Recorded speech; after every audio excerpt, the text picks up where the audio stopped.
मालकानगिरी रे स्वास्थ्य मंत्री अतनु सब्यसाची और सचिव आरती आहूजा साथी रे अछंती भुवनेश्वर 5 जन विशेषज्ञ डाक्तर जिला सदर महकुमा रे पहुंचवा परे सीधा जाई पहुंचीथिले महामारी रे सर्वाधिक पिला मरिथिबा पालकोंडा गाँ रे बुझिबाकू चेष्टा करिथिले महामारी व्यापीबा पछर कारण को देखिथिले मनीष और घुसुरी केमिति एका संगरे रहउछंती। तेबे सबुठारु आश्चर्यर कथा जापानी एन्सेफालाइटिस पई जिले में उपलब्ध नहीं वैक्सीन सरकार मागणार जोगाई देबा तो दूरर कथा बजार में मिलुथिबा वैक्सीन बिक्री उपरे मध्य रोक लगाइछंती। फल एक प्रकार भूताणु पाखरे आत्मसमर्पण करिसेंती सरकार। चिराचरित ढंग में मंत्री कहते वैक्सीन पई केंद्र को चिठी लिखा जाइछि।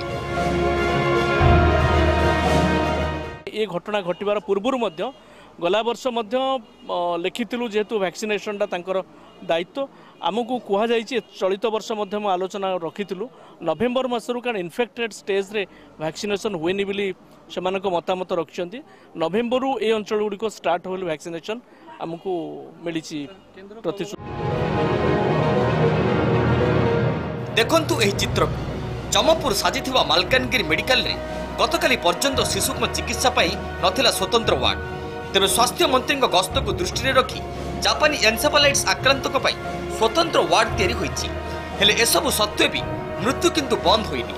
ए करुण दृश्य आजिर तथ्य कहूछि चलित वर्ष जी एही मेडिकल को आसीछि से जीवन नहीं फेरेनी। शुणंतु स्वास्थ्य मंत्री ए विलंबित परिदर्शन को नहीं कौन कहउछंती जिला बासिंदा।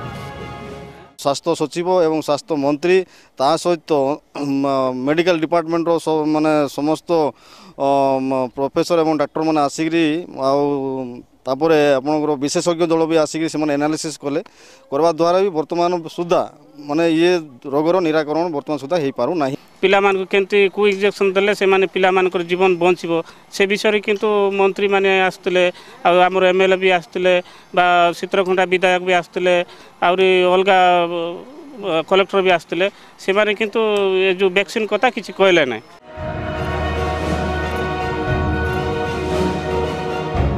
स्वास्थ्य मंत्री आज विभिन्न गाँ परिदर्शन करने पर आसंताकाली जिला प्रशासन सह आलोचना करेंगे।